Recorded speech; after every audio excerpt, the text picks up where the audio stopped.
থাইল্যান্ডের প্রধানমন্ত্রী পেতংতাং সিনওয়াত্রা এক বিতর্কিত ফোন কল ফাঁসের ঘটনায় দেশজুড়ে তীব্র সমালোচনার মুখে পড়েছেন। ফোন কলে তিনি কম্বোডিয়ার সাবেক প্রধানমন্ত্রী হুন সেনকে চাচা বলে সম্বোধন করে সীমান্ত সংঘাতে নিজ দেশের সেনাবাহিনীর সমালোচনা করে বলে ধারণা করা হচ্ছে।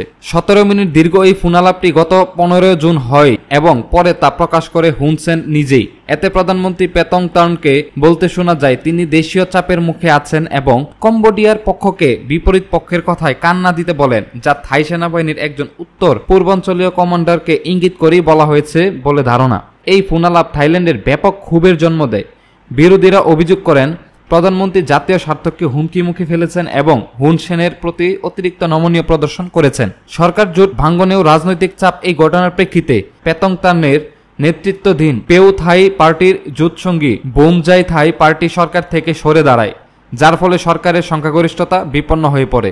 চুলাংলংকর বিশ্ববিদ্যালয়ের রাজনৈতিক বিজ্ঞানের অধ্যাপক থিতিনাং পংসুদিরাক বলেন, পেতংতাং প্রধানমন্ত্রীর পদমর্যাদায় ক্ষুণ্ণ করেছে এবং জাতীয় স্বার্থ বিপন্ন করেছে।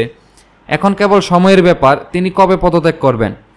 কূটনৈতিক উত্তেজনা ও সীমান্তের অস্থিরতা থাই পররাষ্ট্র মন্ত্রণালয় কম্বোডিয়ার রাষ্ট্রদূতকে ডেকে পাঠিয়ে এই ফোনালাপ ফাঁসকে কূটনৈতিক শিষ্টাচার লঙ্ঘন বলে অভিহিত করে একটি প্রতিবাদপত্র হস্তান্তর করে। মন্ত্রণালয়ের বিবৃতিতে বলা হয়, এটি প্রতিবেশী দেশের সঙ্গে সুসম্পর্কের চেতনার পরিপন্থী এবং বিশ্বাসের অবক্ষয় ঘটিয়েছে। কম্বোডিয়ার সাবেক প্রধানমন্ত্রী হুন সেন বলেন, তিনি ফোনালাপটি 80 জন কর্মকর্তার সঙ্গে ভাগাভাগি করেছিলেন। তাদের মধ্যে থেকে কেউ এটি ফাঁস করেছে বলে ধারণা। তবে পরে তিনি নিজেই পুরো অডিও সামাজিক মাধ্যমে প্রকাশ করেন। সীমান্তে উত্তেজনার পটভূমি। মে মাসে থাইল্যান্ড ও কম্বোডিয়ার সীমান্তের গুলি বিনিময়ের ঘটনায় একজন কম্বোডিয়ান সৈনিক নিহত হয়। এরপর থেকে উত্তেজনা বাড়তে থাকে। উভয় দেশই সীমান্তে অতিরিক্ত সেনা মোতায়েন করে এবং একে অপরের বিরুদ্ধে উস্কানির অভিযোগ তুলে।